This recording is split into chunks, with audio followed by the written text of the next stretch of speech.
More questions on secularism, continued from part one here. Why do we experience the world so dynamically, and often in a way where the world seems so surreal, like we're sort of outside of it? Suppose that our perceptions of the world are not the world itself. So maybe that's one answer. And rather, we'll say they're just sensory fabrications.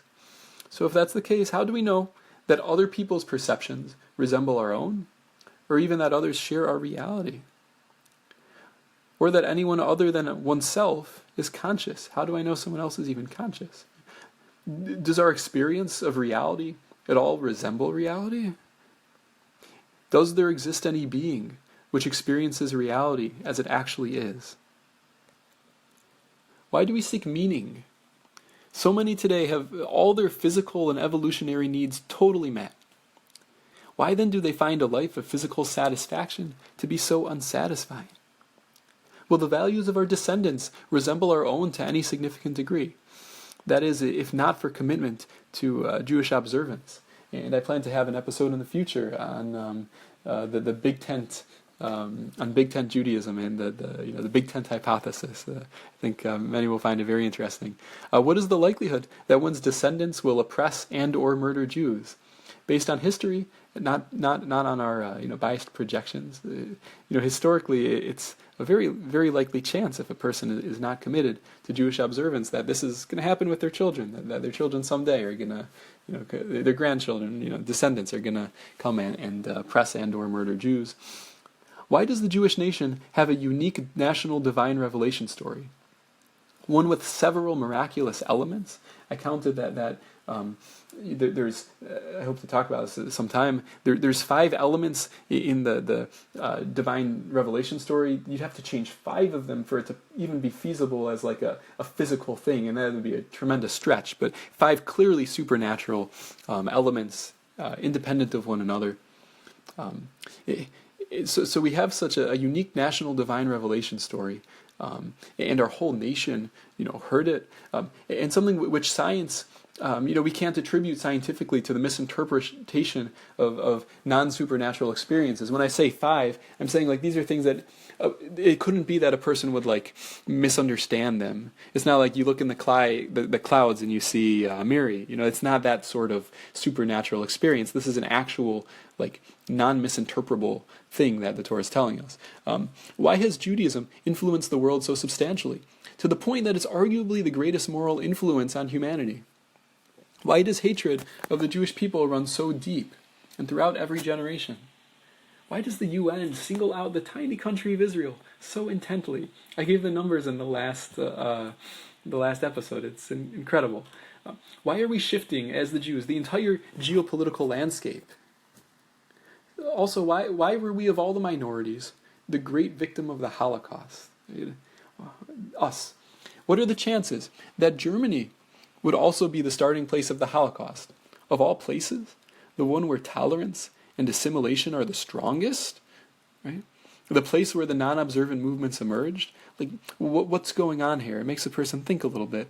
Who would have expected that the most civilized nation would be the one to carry out this atrocity? I would note that I have some references, I hope to post, that Hitler was hoping to establish a secular world, like one without Judaism, one without Christianity. And so what is all this, this was the most civilized nation at the time. What does that tell you about secular morality, right?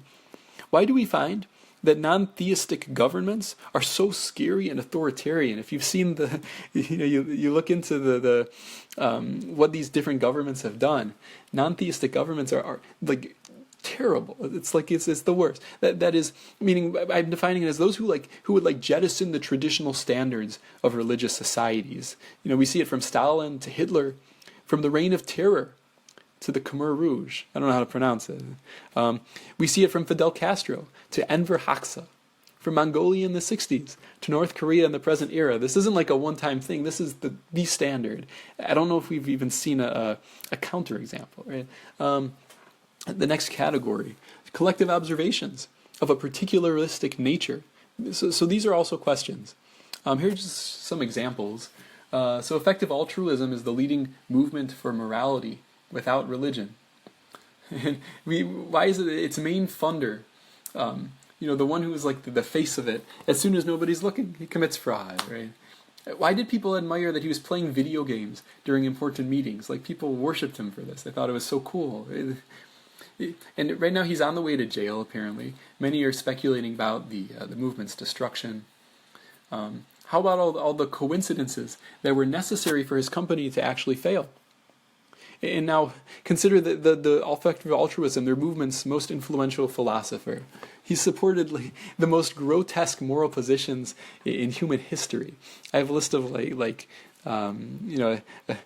more than a handful of them. I hope to also share that as a reference. If not, there's a book coming out that I hope people will be interested in looking at. But I think that this is the most accessible way to communicate things. That's why I'm kind of making a podcast. And I think more people will see it. It'll be more understandable. It's easier to access.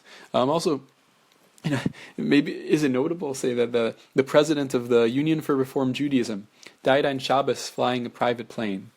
Right, like we know the thing the Torah speaks about it is lighting a fire, and nobody said anything about it. Like it's like no one mentioned it was Shabbos. Just like people are just totally unaware. And obviously these two examples, I agree that individual examples are not the way to approach things. This is an example of what you would put together with the whole experience and knowledge of the whole world and a person's whole experiences and everything they see in the world.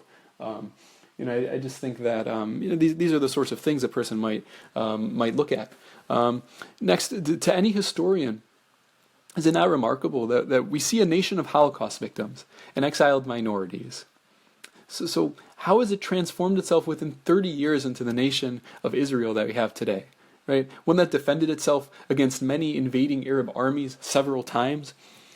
I saw one person that wanted to say that it's natural. There was one prediction that one of the wars Israel actually was better qualified than the Arabs, so it really wasn't a miracle. Okay, so how is it that Israel became so qualified that it was stronger than all these Arab armies? Right? Yeah, these are things where you could come up with a natural explanation, but these are just indications, things that are compelling. How have the Haredim thrived as of late in such non-native environments? People said America, it's not possible, right, for the Haredi lifestyle to exist and to thrive. And I mean, you look at today, it's a wonder. All this while Western religion has crashed statistically. How have Jewish values and law had the flexibility to adapt to every generation? At the same time, how have they kept such striking consistency? Has anyone ever testified in history determinately to the absence of God? With our trillions of varied experiences, our billions of philosophical arguments, none. Why do the Jews have a rich historical record of over 1 million Jews witnessing Hashem's presence? Is there any empirical support for atheism? I think we answered that in a previous episode. Besides for a mere aesthetic preference for that which is nature-y or empirical-y, right? Are not values that survive for thousands of years intact more likely to be true? While secular values bounce around every few decades, does this not show that they have proven unstable and incorrect? Where are they going to be in a few more generations, right? And finally, is not truth generally found where truth is found? We see all these things that are so true about Judaism, about the Jewish faith, about the Jewish perspective and understanding of reality. And I think, and then we see a world around us where it's just like a world of falsehood, and there's different things that I've mentioned, and I think a person knows, a person looks around and can develop. These are just like a few of the questions that I think, get a person thinking. And so that also comes to show, there are plenty of questions on secularism. This is just like a little list I put together. But I just, a person has to understand, on any ideology, you can come up with questions on it. And often they're very strong questions. And, I think that we're very fortunate that the questions on Judaism are quite weak, right? I've discussed many of them throughout this series. And, this would be season 1, I guess. I think I'm gonna conclude things here for season 1. I have a list of topics that I hope to address next. I'm going to pull that up now, and I'll read it for those interested. And I think if if it seems like this podcast is something that people would be interested in, I'd be pretty interested to share some of the content. And there's good stuff. And I think there's there's things that have like numerical simulations. There's like all kinds of things brought in. I think it's a lot of topics that people really care about. There's like actual archaeological research that I've been involved in, and discussions I've had with well-known archaeologists, and different things in philosophy and in science. I think there's a lot of cool things to talk about. So I hope you will join me. And here is that list. So in order, this may change, but the order would be. Episode 1 of the next season, Jewish Physicist responds to Noah's flood, biodiversity, and civilizations. Episode 2, Jewish Physicist responds to secular and religious biases. Episode 3, Jewish Physicist discusses moral benefits of observant Judaism. Episode 4, Jewish Physicist responds to archaeology and biblical minimalism. The next one would be Jewish Physicist responds to the Dead Sea Scrolls. The next one, Jewish Physicist explains oral law transmission, information theory, and DVCS, which is distributed version control.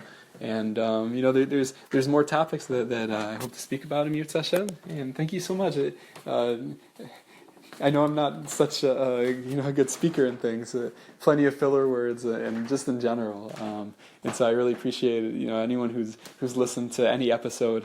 I really appreciate you taking the time to listen, and I really hope that it was something useful. I hope it was accessible, and I'm happy to be in touch. Take care. I hope until next time, have a wonderful, wonderful next week and month and year and rest of your life, and I wish for everyone tremendous brachos and hatzlacha and simcha, devekus, and again, thank you so much for joining.